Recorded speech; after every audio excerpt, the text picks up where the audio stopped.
Okay, so here we've got a little bit more detailed drawing, and it's pointing in the other direction. So let's take a quick look at this again. We've got DNA helicase. It's splitting the molecule at the base, at the hydrogen bonds of the bases. Here's DNA polymerase writing happily along on the leading strand, here, in the 5' to 3' direction. So you can see it's if you look up here, here's the 5, and if you follow this red line, it loops around and it's going in the 5' to 3' direction along the original 3' to 5' direction original strand. And then you've got over here the opposite going on, where your DNA primase is telling DNA polymerase where to start. It's laying down this RNA primer, and then little segments are being little segments are being written by DNA polymerase. Okay, now you can see on that last, if you saw in that last diagram, those little segments on the lagging strand are called Okazaki fragments, and they were discovered by Tsuniko and Reiji, not sure how to pronounce the husband's name, Okazaki. It was a wife and husband research duo that discovered that this is how DNA deals with that lagging strand. So you've got these Okazaki fragments, these discontinuous Okazaki fragments that are being created on the lagging strand. And then you could see back on this drawing, on this diagram, that there's an enzyme called DNA ligase that comes in and it replaces that RNA primer with DNA and then glues it all together. So DNA, you can think of DNA ligase as the enzyme that glues the whole thing, these Okazaki fragments together. Now it's a little bit more complicated than this in real life. There's this whole looping process where they have to loop back, but we're not going to worry about that for now.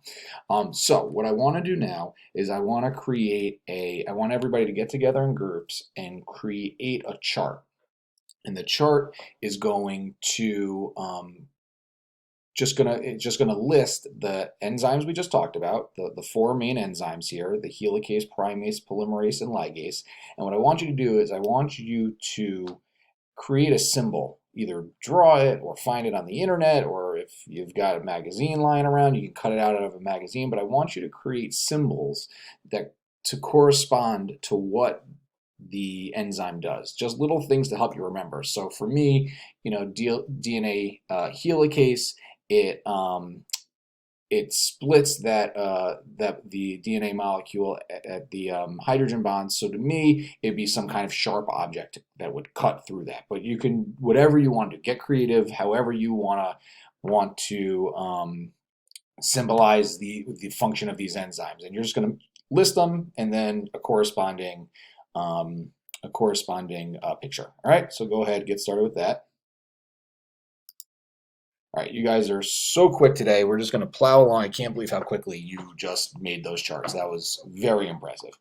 All right, so let's keep going. Let's talk a little bit about some of the other details of DNA replication that we've talked about, why it happens and the process of it happening. Let's talk about a couple other things. So one is that there really are three different theories of the model of how DNA replication occurred. So you've got these three different ideas here. One is the conservative model, one's the semi-conservative model, and one's the dispersive model. Now I know that this slide has is in a different language. If anybody can tell me what language it is, that's a bonus point.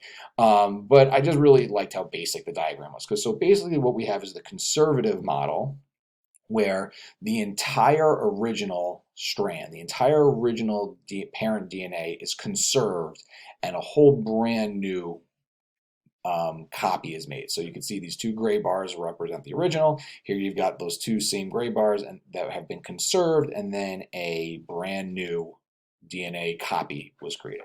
Then we have something called the semi-conservative model, where you've got your original parent, and then you take one strand, one half of each, you conserve half of each, and you create a copy of that one half to create two new DNA molecules here. So you can see here's the original gray with the gray, there's the original gray, that's been conserved, but then you've got a copy, a new copy on each side. So that's semi-conservative. We're conserving half of it, semi-half.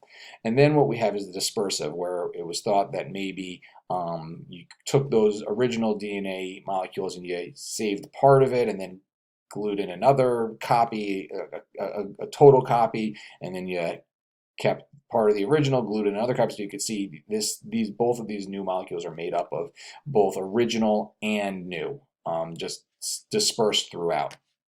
So which one is correct? We just talked about how the whole process happens. So based on what we just discussed, which one do you think is the correct model?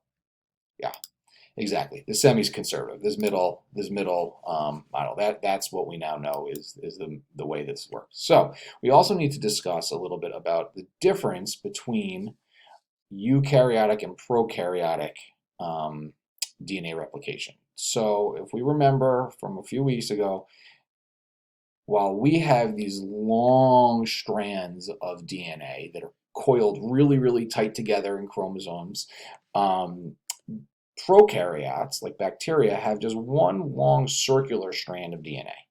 Right? So it's just this one long strand, continuous strand that doesn't really have a start and an end point. So when we talk about the starting points, where DNA replication starts, you can see that in a prokaryotic cell, it has to start in one point. Well, it doesn't have to, but this is how it works. It starts in one point and then spreads out in both directions. You see that? You see how it starts out? Watch when it comes back, it starts there and goes in both directions until it meets at the far end, and then it splits via binary fission. That's how we know that prokaryotic cells, bacterial cells, archaea cells replicate. Eukaryotic cells, on the other hand, create more than one starting point. So you can see here in this first segment, well, this is all one segment, but in this first part, we've got this one starting point right here in the middle, and then it goes in both directions. So it's going to start here and start replicating to the left. It's going to start here and go replicate to the right. And it's going to create what we call a replication bubble. You see, it's like a little bubble that pops up. So here's those replication forks. Here's one, and then you've got another replication fork, like we talked about, going in the other direction. So here is that replication bubble slowly growing. It's extending out in both directions. And you can see here another one was formed. So we've got another site of DNA replication going on here. And again, it's the same thing. DNA helicase is going to split right here. It's going to create this fork on this side. It's going to create a fork on this side, and it's going to start writing to the left, and it's going to start writing to the right. And you can see that first bubble's even wider now, and this second bubble has expanded a bit too. And it's just going to keep going in that direction until the two sides meet, and you've got your big brand new DNA strand. You've got your two brand new DNA strands. So you can see here, this is the original strand here with this dotted line is the new strand, and then down here you've got this dotted line for the other new strand, and then this red line is from the original strand that makes up that second strand. So you've got one here and two here. Your two new DNA strands, your copies. All right. Any questions on that? Okay, that's pretty straightforward. So prokaryotics, one starting point, goes in a circle until it reaches an end, until the 2 points meet and it splits, and then eukaryotic, where it has multiple starting points going in different directions until the whole molecule is replicated. All right, so what I want to do before we end, I'd like you guys all to, back to what we just talked about the different models, I'd like you all to just very quickly, using a marker or different pens, crayons, or if you're at a computer, use whatever drawing program you want, using two different colors.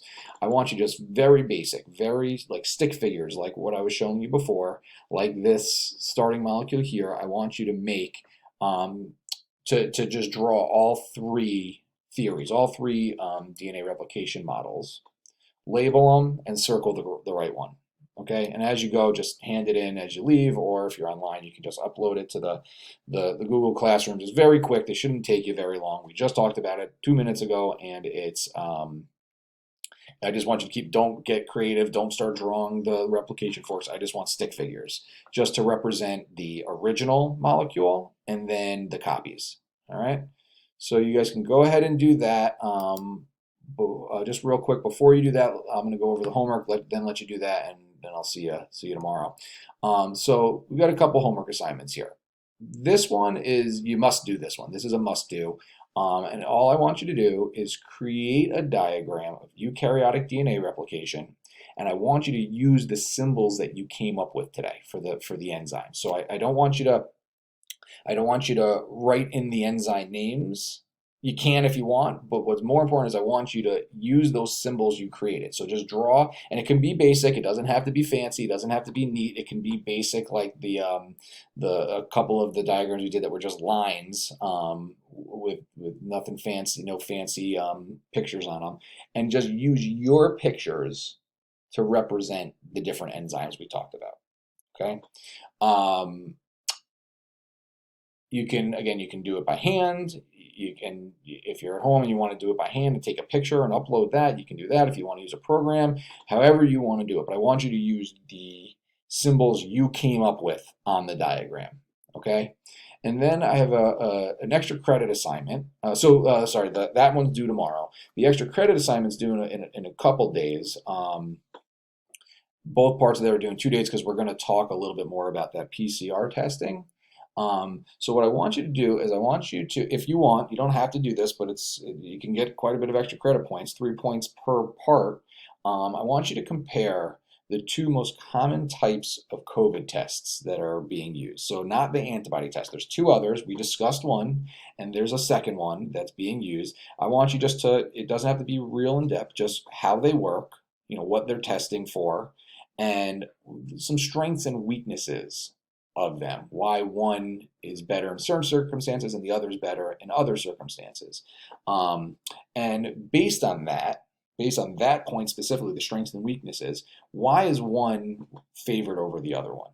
And I'm going to give you a hint here. I'm not going to tell you what these words mean. We will talk about them down the line, but if you want to go ahead and do a little research on your own, the hint to the second part are the words specificity and sensitivity.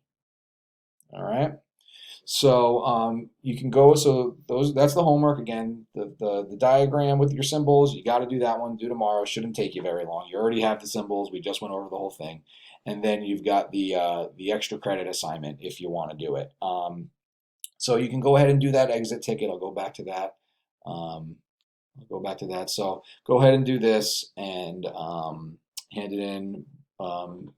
Give you 5 minutes to do this, and that should bring us right to the bell. And yeah, so other than that, I'll see you tomorrow. And obviously, if you have any questions, you can throw them in the.